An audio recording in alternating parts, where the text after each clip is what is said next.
سيدنا ومولانا محمدا على العالمين جميعا وأقامه يوم القيامة للمذنبين المتلبسين الخطائين الهالكين شفيعا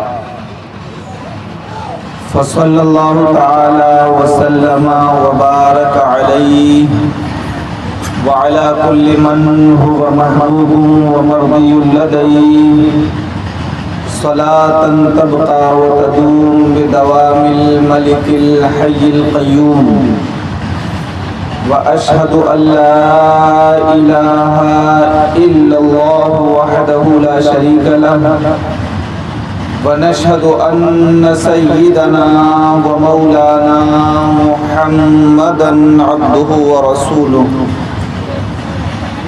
أما بعد فأعوذ بالله من الشيطان الرجيم بسم الله الرحمن الرحيم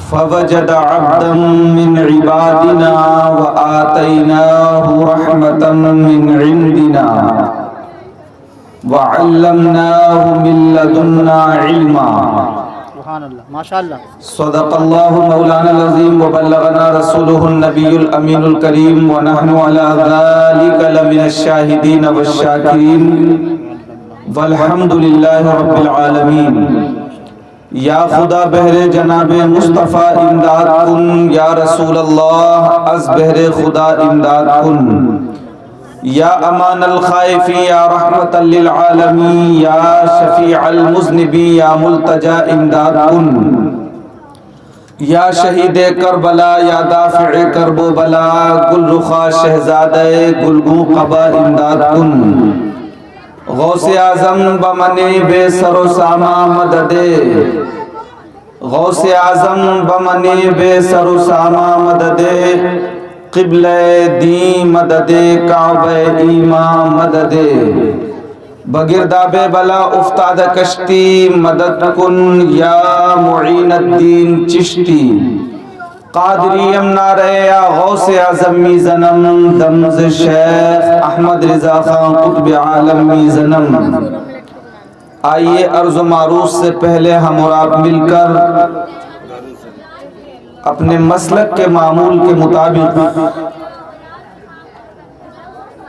دونوں عالم کے مالک و مختار ہم غریبوں کے غمگسار سیدی ابرار و اخیار آقائے نامدار مدنی تاجدار شہنشاہ ذی وقار ارواحنا فدا جناب محمد الرسول اللہ صلی اللہ تعالی علیہ وسلم کی مقدس اور معظم بارگاہ میں ہدیہ درود پیش کریں اور بآواز بلند پڑھیں اللہم صلی علی سیدنا و شفیعنا و نبینا و حبیبنا و مولانا محمد و بارک وسلم صلاة و سلاما علیک یا رسول اللہ صلاة و سلاما علیک یا نبی اللہ وعلى آلك وأصحابك يا شفيعنا عند الله صلی اللہ تعالی علیہ وسلم برادران ملت اسلامیہ سب سے پہلے تمہیں مبارکباد پیش کروں گا جناب محترم بھائی رفیق صاحب کو اور ان کے اہل خانہ کو اور جملہ حاضرین کو کہ اللہ تبارک و تعالی کا ہم پر آپ پر سب پر بڑا فضل اور احسان عظیم ہوا کہ اس نے ہمیں یہ توفیق بخشی کہ ہم اس کے محبوبوں کا ذکر کریں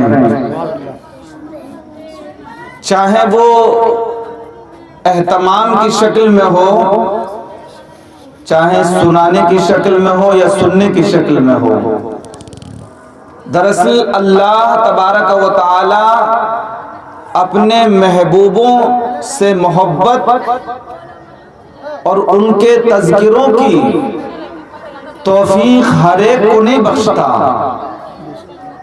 وہ نمازوں کی توفیق دے دیتا ہے بہتوں کو دے دیتا ہے وہ روزوں کی توفیق بہتوں کو دے دیتا ہے حج و زکوٰۃ کی توفیق بہتوں کو مل جاتی ہے مگر محبوبان خدا کے ذکر کی توفیق ہر ایک کو وہ نہیں دیتا. اپنے محبوبوں کے ذکر کی توفیق وہ ہر ایک کو نہیں دیتا، اس لیے کہ کوئی نماز پڑھ کر یہ گارنٹی نہیں دے سکتا کہ اس کی نماز قبول ہو گئی. کوئی روزہ رکھنے کے بعد یہ گارنٹی نہیں کہ اس کا روزہ قبول ہو گیا. حج کرنے کے بعد کسی کے پاس یہ سرٹیفکیٹ نہیں کہ اس کا حج قبول ہو گیا.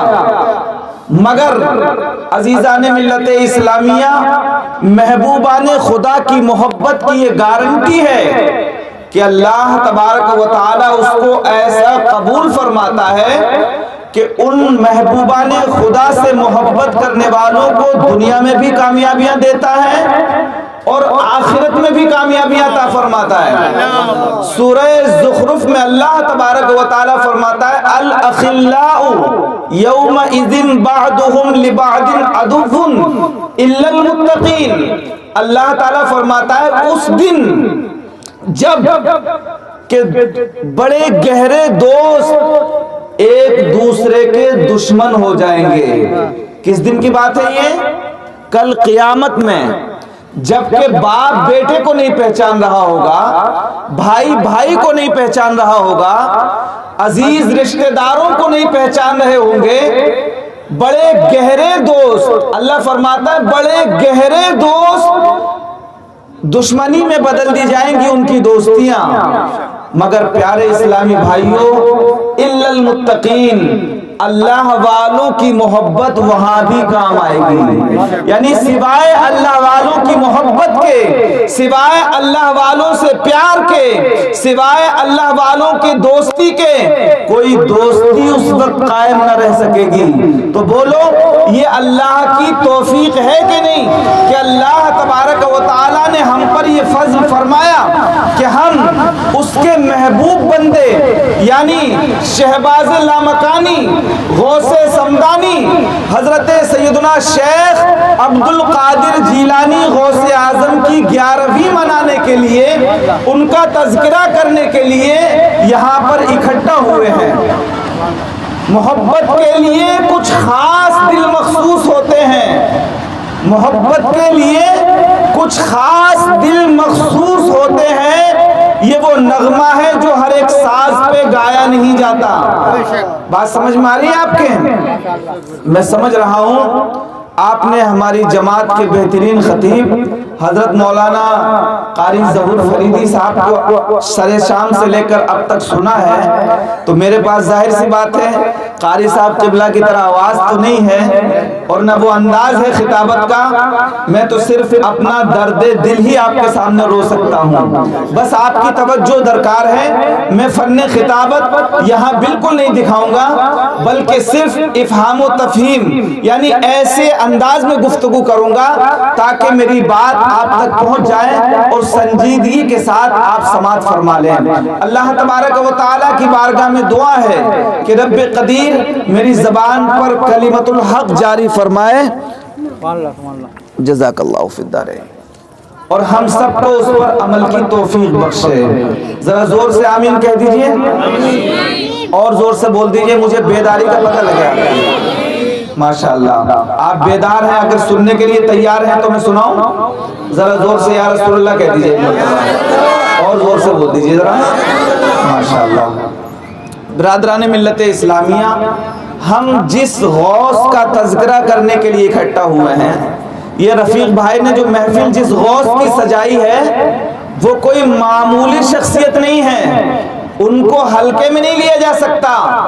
وقت کا مجدد، 56 علوم کا ماہر، عزیزان ملت اسلامیہ 56 علوم کا ماہر، اور اپنے دور کے حضرتوں کا آلہ، جس کو آلہ حضرت کہا جاتا ہے، وہ غوث اعظم کی بارگاہ میں جب اپنی عقیدتوں کا خراج پیش کرتا ہے تو وہ کہتا ہے، کیونکہ اس کی نظر میں بڑے بڑے اولیاء بھی ہیں، بڑے بڑے علماء بھی ہیں، بڑے بڑے اقطاب بھی ہیں، بڑے بڑے اصفیاء بھی ہیں، مگر جب وہ غوث کی بارگاہ کی بات کرتا ہے تو وہ کہتا ہے، ذرا توجہ دیں، وہ کہتا ہے واہ کیا مرتبہ اے غوث ہے بالا تیرا، واہ کیا مرتبہ اے غوث ہے بالا تیرا۔ بالا کہتے ہیں اونچا، بلند۔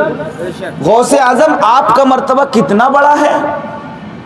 امام اہل سنت کہہ رہے ہیں، یہ جن کی نظروں میں بڑے بڑے علم والے جچتے نہیں ہیں، عزیزان ملت اسلامیہ، بڑے بڑے اپنے وقت کے حضرت ان کے آگے پانی بھرتے، وہ امام کہہ رہا ہے، سنیوں کا امام کہتا ہے، جس کو ساری دنیا نے اعلیٰ حضرت کہا، وہ کہتا ہے غوث اعظم کی بارگاہ میں، واہ کیا مرتبہ اے غوث ہے بالا تیرا، اونچے اونچوں کے سروں سے، اونچے اونچوں کے سروں سے ہے قدم اعلیٰ تیرا۔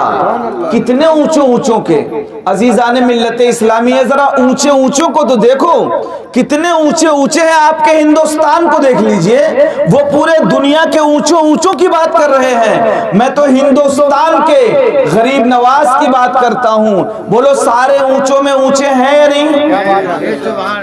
بولو صابر علاء الدین سے اونچے ہیں یا نہیں؟ حضرت نظام الدین سے اونچے ہیں یا نہیں؟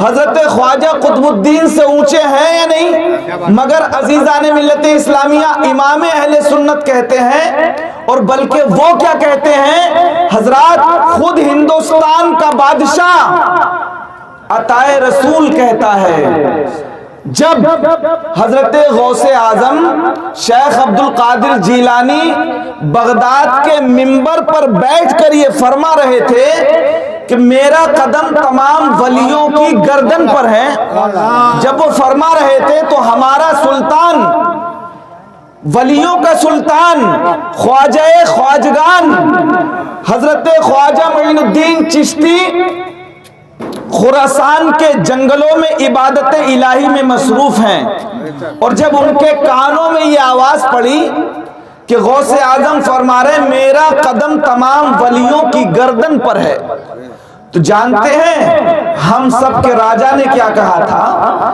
ہم سب کے خواجہ نے کیا کہا تھا، اے عبد القادر تمہارا، آپ کا قدم تمام ولیوں کی گردن پر اور میرا تو سر اور آنکھوں پر ہے، یعنی میری گردن پر بھی ہے آپ کا قدم، اور میرے سر پر بھی ہے، اور میری آنکھوں پر بھی ہے آپ کا قدم۔ جب ہندوستان کے سلطان کا یہ حال ہے عزیزان ملت اسلامیہ، تو پھر کون نظروں میں جچے دیکھ کر طلبہ تیرا۔ حضرات واہ کیا مرتبہ اے غوث ہے بالا تیرا، اونچے اونچوں کے سروں سے ہے قدم اعلیٰ تیرا، اور سر بھلا کوئی کیا جانے کہ ہے اونچا کیسا، اونچا تیرا۔ سر بھلا کون پہچان سکتا ہے کہ آپ کی بلندی کس جا ہے، کون جان سکتا ہے کہ غوث اعظم کا مقام کیا ہے۔ سر بھلا کوئی کیا جانے کہ ہے کیسا تیرا، سر بھلا، آپ ذرا غور تو فرمائیے، سر بھلا کوئی کیا جانے۔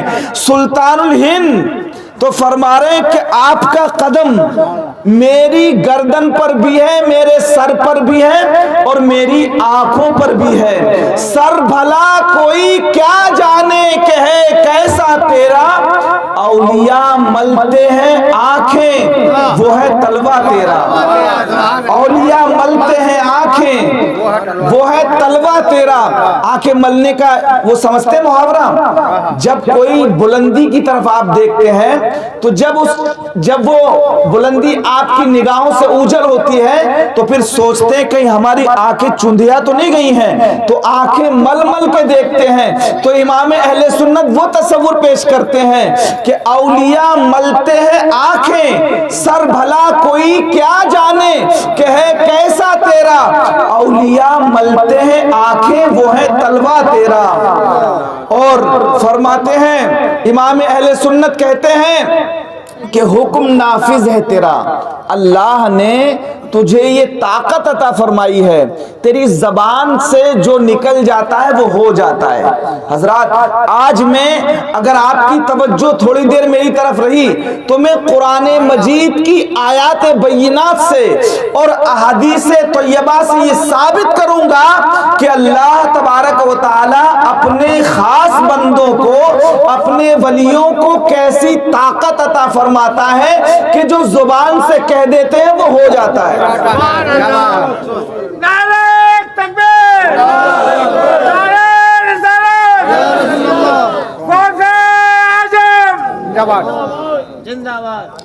دیکھیں آپ غور فرمائیں، حکم نافذ ہے تیرا، تو جو کہہ دے وہ ہو جائے.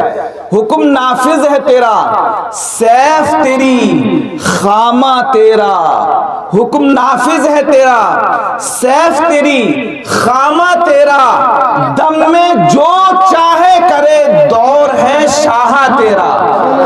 دم میں جو چاہے کرے دور ہے شاہ تیرا. کیا ایسا ہو سکتا ہے کہ جو چاہے کرے وہ ہو جائے گا؟ کیا ایسا ہو سکتا ہے؟ میں کہتا ہوں لوگوں ہو نہیں سکتا ہے، ہو گیا ہے. ہو نہیں سکتا ہے بلکہ ہو گیا ہے. اگر غوث اعظم خود فرماتے ہیں کہ اگر میرا کوئی مرید، میرا کوئی چاہنے والا اگر مشرق میں ہو اور میں مغرب میں ہوں تو غوث اعظم فرماتے ہیں اگر اس کا ستر کھل جائے، اگر اس کا گھٹنا کھل جائے تو میں اس کے گھٹنے کو ڈھانپ دیتا ہوں. اور یوں ہی نہیں فرماتے غوث اعظم، فرماتے ہیں کہ میرا کوئی چاہنے والا، میرا کوئی عاشق، مجھ سے کوئی محبت کرنے والا مجھ سے جو طلب کرے میں اسے عطا کر دیتا ہوں، میں اسے عطا کر دیتا ہوں. عزیزان ملت اسلامیہ، یہاں پر رک کر میں ایک حدیث قدسی سنا کر اپنی بات کو آگے بڑھاتا ہوں. حدیث قدسی اس کو کہتے ہیں جو فرمان اللہ کا ہو اور قرآن میں بھی نہ ہو. بات سمجھ میں آ رہی ہے آپ کے؟ بات سمجھ میں آ رہی ہے؟ آواز پوری پہنچ رہی ہے اب تک؟ حدیث قدسی کہتے ہیں فرمان اللہ کا ہو، قرآن میں نہ ہو، رسول اس کے راوی ہو. حدیث رسول وہ ہے جو فرمان رسول مکرم صلی اللہ تعالی علیہ وسلم کا ہو اور اس کے روایت کرنے والے صحابہ ہوں. مگر حدیث قدسی یہ ہے کہ فرمان اللہ کا ہو، روایت کرنے والے رسول اللہ ہوں. تو یہ حدیث قدسی ہے جو میں آپ بیان کرنے چلا ہوں، اور کسی معمولی کتاب میں نہیں بلکہ بخاری شریف میں ہے. بخاری شریف میں ہے. اور بخاری شریف دراصل بات یہ ہے کہ بخاری شریف کو وہی سمجھ سکتے ہیں جن کے اندر عشق مصطفیٰ موجود ہو، ورنہ بے عشق محمد جو پڑھتے ہیں بخاری، بے عشق محمد جو پڑھتے ہیں بخاری، آتا ہے بخار ان کو بخاری نہیں آتی. بخاری پڑھنے کے بعد بھی اولیاء کرام کی کرامتوں کا انکار. حیرت کی بات ہے بخاری میں اولیاء کرام کی کرامتیں جا بجا موجود ہیں. میں اس حدیث قدسی کو آپ کے سامنے پیش کرنے لگا ہوں. اللہ کے نبی فرماتے ہیں، حضور علیہ السلام فرماتے ہیں کہ ہمارا رب ارشاد فرماتا ہے من عادى لی ولیا فقد آذنته بالحرب. حضور فرماتے ہیں کہ ہمارے رب نے کہا، یہ ہمارے رب کا ارشاد ہے، من عادى لی ولیا فقد آذنته بالحرب. جس نے میرے کسی ولی سے دشمنی کی، جس نے میرے کسی ولی سے عداوت کی تو اللہ فرماتا ہے کہ اس سے میرا اعلان جنگ ہے. اور آگے حدیث پاک میں ہے، فرماتے ہیں مصطفیٰ کہ ہمارے رب نے فرمایا وَمَا تَقَرَّبَ إِلَىٰ عَبْدِي بِشَيْءٍ أَحَبَّ إِلَيَّ مِمَّا افْتَرَضَتْ عَلَيْهِ. حضور فرماتے ہیں کہ ہمارے رب نے فرمایا، ہمارے رب کا ارشاد ہے کہ میرا بندہ کسی چیز سے میرا اتنا قرب حاصل نہیں کرتا جتنا کہ وہ میرے فرائض ادا کر کے میرا قرب حاصل کرتا ہے۔ فرض بڑی اہمیت رکھتے ہیں۔ فرائض کو چھوڑنے والا اللہ کا دوست نہیں ہو سکتا۔ فرض کو چھوڑنے والا، فرض میں صرف نمازیں مراد نہیں ہے بلکہ وہ تمام فرائض مراد ہیں جو اللہ نے تم پر فرض کیے ہیں۔ چاہے باپ کی خدمت فرض ہو، چاہے ماں کا مقام تم پر، ماں کی خدمت تم پر فرض ہو، چاہے بیوی کے حقوق تم پر فرض ہو، جو جو اللہ نے تم پر فرض کر دیے ہیں وہ فرض ادا کرو گے تو اس سے بڑھ کر اور اللہ کے یہاں کوئی قرب کا راستہ نہیں۔ اور اللہ فرماتا ہے وَمَا يَزَالُ عَبْدِي يَتَقَرَّبُ إِلَيَّ بِالنَّوَافِلِ حَتَّى أَحْبَبْتُهُ حَتَّى أُحِبُّهُ فَإِذَا أَحْبَبْتُهُ۔ فرماتا ہے اللہ کہ میرا بندہ جب نوافل ادا کرتا ہے تو پھر ایک وقت ایسا آتا ہے کہ میں اسے اپنا اتنا قرب دے دیتا ہوں، اتنا قریب اسے کر لیتا ہوں۔ عزیزان ملت اسلامیہ، رب فرماتا ہے کہ پھر میں اسے اپنا محبوب بنا لیتا ہوں۔ اللہ اپنا محبوب بنا لیتا ہے۔ کیا بنا لیتا ہے اللہ؟ اور جب اللہ محبوب بنا لیتا ہے تو کیا فرماتا ہے؟ جب میں اسے اپنا محبوب بنا لیتا ہوں تو فرماتا ہے فَكُنْتُ سَمَعَهُ الَّذِي، کہ پھر جب میں اسے اپنا محبوب بنا لیتا ہوں وَلَا يَزَالُ عَبْدِي يَتَقَرَّبُ إِلَيَّ بِالنَّوَافِلِ حَتَّى أَحْبَبْتُهُ فَإِذَا أَحْبَبْتُهُ فَكُنْتُ سَمَعَهُ الَّذِي يَسْمَعُ بِهِ، کہ پھر میں اس کے کان ہو جاتا ہوں جس سے وہ سنتا ہے۔ میں اس کے کان ہو جاتا ہوں جس سے وہ سنتا ہے۔ اب لوگ کہتے ہیں کہ میاں وہ دور سے کیسے سن سکتے ہیں؟ وہ تو بغداد میں ہے، وہ تو اجمیر معلیٰ میں ہے، وہ تو مدینہ طیبہ کی سرزمین پر ہے، وہ کیسے سنتے ہیں؟ تو ہم سے نہ جھگڑو بلکہ مصطفیٰ سے عرض کرو، مصطفیٰ سے کہو۔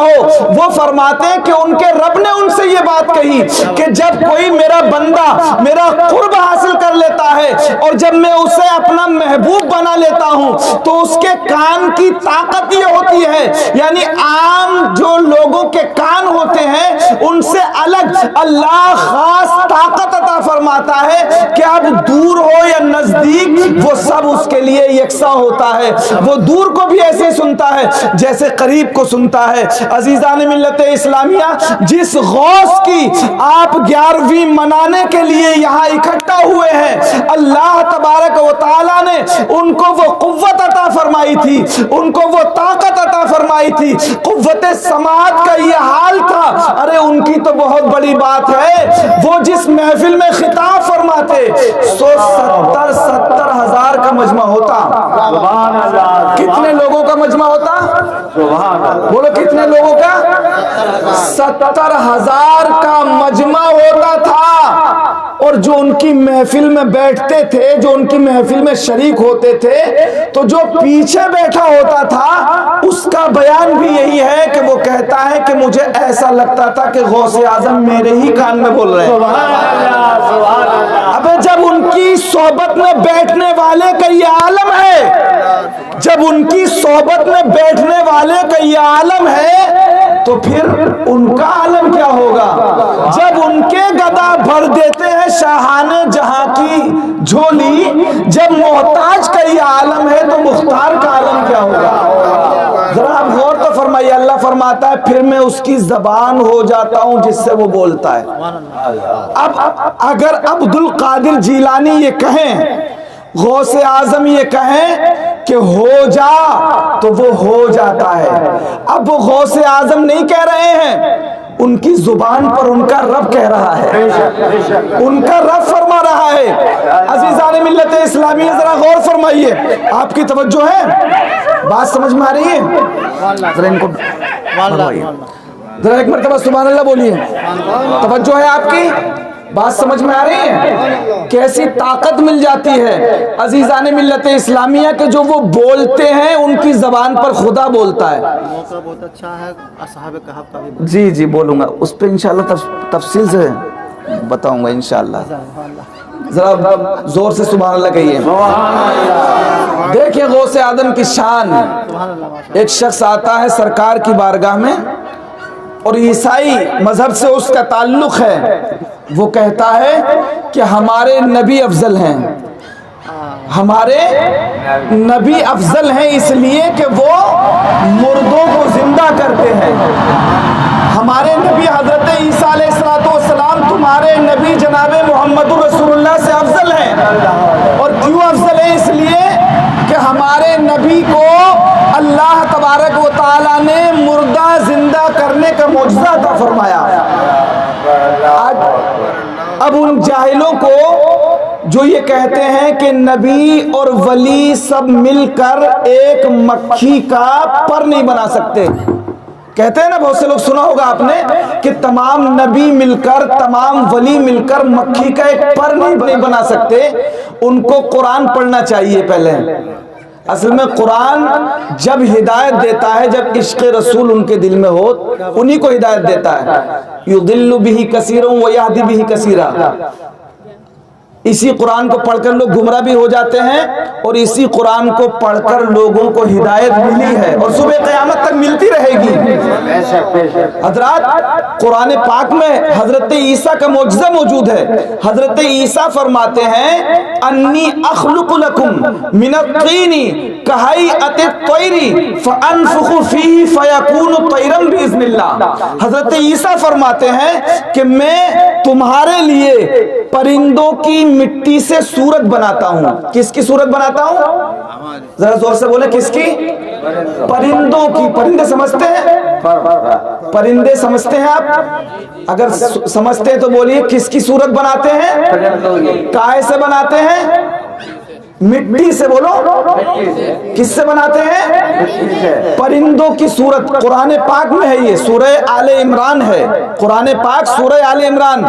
انی اخلق لکم من الطین کہیئۃ الطیر فانفخ فیہ طیرا باذن اللہ. پھر میں ان پرندوں کی جو صورت بنا دیتا ہوں مٹی سے, پھر ان میں پھونک مار دیتا ہوں اور پھر اللہ کے حکم سے وہ زندہ ہو جاتے ہیں, وہ اڑ جاتے ہیں, پرندے بن کے اڑ جاتے ہیں. وہ کہتے ہیں, کیا کہتے ہیں جاہل, کہ نبی اور ولی مل کر مکھی کا ایک پر نہیں بنا سکتے. عزیزان ملت اسلامیہ کیا فرماتے ہیں نبی؟ حدیث قدسی بخاری شریف میں فرماتے ہیں کہ جب اللہ اپنے بندے کو اپنا محبوب بنا لیتا ہے تو اللہ اس کی زبان ہو جاتا ہے جس سے وہ بولتا ہے, اس کے اللہ پیر ہو جاتا ہے جس سے وہ چلتا ہے. مطلب یہ ہے کہ اب تک وہ اپنی طاقت سے چلتا تھا, لیکن جب اللہ کا محبوب ہو گیا تو اب خاص طاقتیں اسے عطا کر دی جاتی ہیں, اب وہ جہاں چاہے چلا جائے. تبھی تو لوگ کہتے ہیں غوث اعظم ایک جگہ نہیں بلکہ 70 لوگ آئے تھے غوث اعظم کو دعوت دینے کے لیے. ایک شخص آیا کہ حضرت میری دعوت قبول فرمائے, آپ نے قبول فرما لی. دوسرا آیا کہ میرے حضور میری دعوت قبول فرمائے, اس کی بھی قبول فرما لی. 70 لوگوں کی دعوت قبول فرما لی. لیکن جب صبح کو جب لوگ اکٹھا ہوتے ہیں تو کہتے ہیں, ہر ایک یہی کہتا نظر آتا ہے کہ غوث اعظم رات ہمارے یہاں تشریف فرما تھے, غوث اعظم آج ہماری دعوت پر تھے. لوگوں نے کہا کیسی بات کرتے ہو, غوث اعظم تو ہمارے یہاں پر تھے. اس کا مطلب یہ ہوتا ہے اب غوث اعظم اپنے پیروں سے نہیں بلکہ اللہ کی طاقت سے چل رہے ہیں, جہاں چاہتے ہیں وہ نظر آ جاتے ہیں. عزیزان ملت اسلامیہ اب ذرا آپ کی توجہ میں چاہوں گا. اب سمجھیے آپ, اللہ کے حبیب صلی اللہ تعالی علیہ وسلم کا یہ ولی ہے عبد القادر جس کا نام ہے. اللہ کا کیسا محبوب ہے کہ اللہ کے حبیب صلی اللہ تعالی علیہ وسلم خود فرماتے ہیں کہ یہ جو میرے ولی جو ہیں وہ اگر کسی چیز کی اگر یہ قسم کھا جائیں تو اللہ پوری کر دیتا ہے. ان ولیوں کی وجہ سے حضور فرماتے ہیں کہ اللہ بارشیں نازل کرتا ہے. عزیزان ملت اسلامیہ, سوکھے دھانوں پہ ہمارے بھی کرم ہو جائے, سوکھے دھانوں پہ ہمارے بھی کرم ہو جائے. برس رحمت کے گھٹا بن کے تمہارے گیسو, برس رحمت کی گھٹا بن کے تمہارے گیسو. اب سمجھیے آپ اعلیٰ حضرت کے اشعار. اعلیٰ حضرت فرماتے ہیں واہ کیا مرتبہ اے غوث ہے بالا تیرا, اونچے اونچوں کے سروں سے ہے قدم اعلیٰ تیرا. ارے سر بھلا کوئی کیا جانے کہ ہے کیسا تیرا, اولیاء ملتے ہیں آنکھیں وہ ہے تلوا تیرا. اور سر بھلا کوئی کیا جانے کہ ہے کیسا تیرا, اولیاء ملتے ہیں آنکھیں وہ ہے تلوا تیرا. اور حکم نافذ ہے تیرا, سیف تیری خامہ تیرا. دم میں جو چاہے کرے دور ہے شاہ تیرا, دم میں جو چاہے کرے دور ہے شاہ تیرا. اور مٹ گئے مٹتے ہیں مٹ جائیں گے آدھا تیرے, مٹ گئے مٹتے ہیں مٹ جائیں گے آدھا تیرے. نہ مٹا ہے نہ مٹے گا کبھی چرچا تیرا, نہ مٹا ہے نہ مٹے گا کبھی چرچا تیرا. تو حسینی حسنی کیوں نہ محی الدین ہو, تو حسینی و حسنی کیوں نہ محی الدین ہو. اے خضر مجمع بحرین ہے دریا تیرا, اے خضر مجمع بحرین ہے دریا تیرا. اب غوث اعظم کی اہمیت کو آپ سمجھیں گے اس سے پہلے میں قرآن مجید کی ایک آیت کی روشنی میں آپ کو بنی اسرائیل کے ولی کی حیثیت بتانا چاہتا ہوں, تاکہ آپ کو پتہ چل جائے کہ جب بنی اسرائیل کے ولی کی یہ حیثیت ہے تو پھر محمد مصطفیٰ صلی اللہ تعالی علیہ وسلم کے ولی کی اہمیت کیا ہوگی. حضرات میں نے خطبہ مسنونہ کے بعد قرآن مجید کی جس آیے کریمہ کی تلاوت کا شرف حاصل کیا ہے وہ سورہ کہف کی آیت کریمہ ہے. کون سی سورت کی؟ ذرا زور سے بولیے. سورہ کہف, ذرا زور سے بولیے. سورہ کہف کی آیت کریمہ ہے. میں اس لیے یہ آپ سے کہلوا رہا ہوں تاکہ آپ کو یاد بھی ہو جائے, اور کل کو کوئی جب آپ سے پوچھنے لگے تو آپ سر جھکا کے نہیں بلکہ سر اٹھا کے جواب دیں. ابھی قرآن تو پڑھ لے. اس لیے ولیوں پر اعتراض کرنے والے پہلے قرآن پڑھ لیں, اس لیے کہ قرآن کے لیے ضروری ہے ایمان بھی ہو اور علم بھی ہو. اور ظاہر سی بات ہے بے ایمان کے پاس علم دین نہیں ہوتا ہے, علم تو ہوتا ہے مگر علم دین نہیں ہوتا ہے. اس کے لیے ایمان ہی شرط ہے علم دین کے لیے. اللہ تبارک و تعالی اور جن کے ساتھ بھلائی کا ارادہ فرماتا ہے من یرید اللہ بہ خیرا یفقہہ فی الدین, اللہ اس نے پھر فقہ کا علم یعنی علم دین ان کو عطا فرما دیتا ہے. عزیزان ملت اسلامیہ, تو سورہ کہف کی آیت کریمہ میں اللہ تبارک و تعالی نے اس میں حضرت موسیٰ علیہ السلام اور حضرت خضر علیہ السلام کہ دونوں کے ملاقات کا ذکر فرمایا اس آیت کریمہ میں. میں آپ کو بتاؤں گا کہ حضرت خضر کون ہیں اور وہ کب تک ہیں اور کیا کیا کرتے ہیں اور کب تک کرتے رہیں گے. عزیزان ملت اسلامیہ, حضرت خضر کون ہیں میں یہ بتاؤں گا. ویسے تو میں بڑی خوشی ہوتی ہے مجھے, حضرت مولانا ظہور فریدی صاحب قبلہ اپنی مسجد میں درس میں قرآن مجید کا ترجمہ پھر اس کی تفسیر بیان کرتے ہیں. ابھی مجھے حضرت نے حکم فرمایا کہ سورہ کہف کی آیت کی مختصر تشریح فرما دیجئے, تو مجھے بڑی خوشی ہوئی. اس کا مطلب یہ ہے کہ حضرت درس میں جو بیان کرتے ہیں وہ اس کی تصدیق چاہتے ہیں, اور میں انشاءاللہ اس پر حضرت ہی کی باتوں پر مہر تصدیق لگاؤں گا اور میں تھوڑا سا کھل کے اپنے انداز میں بیان کروں گا. عزیزان کل مکمل ہوگی بات انشاءاللہ, کل تفصیل سے بیان ہوگی. تھوڑی سی جھلکا ہاں تھوڑے سے بتائیں انشاءاللہ. کل ہویا, ہاں کل تقریر ہے حضرت کے, یہاں اعلان کروں گا ابھی. اب قرآن پاک کی سورہ کہف کی آیت کریمہ پڑھیے. دراصل بات یہ تھی کہ اللہ تبارک و تعالی نے حضرت موسیٰ علیہ السلام کو حضرت خضر رضی اللہ تعالی عنہ سے ملاقات کا حکم دیا. تو حضرت موسیٰ علیہ السلام نبی ہیں, آپ جانتے ہیں اچھی طرح, جانتے کہ نہیں جانتے ہیں؟ موسیٰ کلیم اللہ کا نام سنا ہے آپ نے؟ ذرا زور سے بولیے. حضرت موسیٰ کلیم اللہ کا نام سنا ہے آپ نے؟ دیر ہو رہی ہے کیا؟ نہیں. اچھا بس تھوڑی دیر میں. حضرت موسیٰ کلیم اللہ نبی ہے بنی اسرائیل کے, بڑے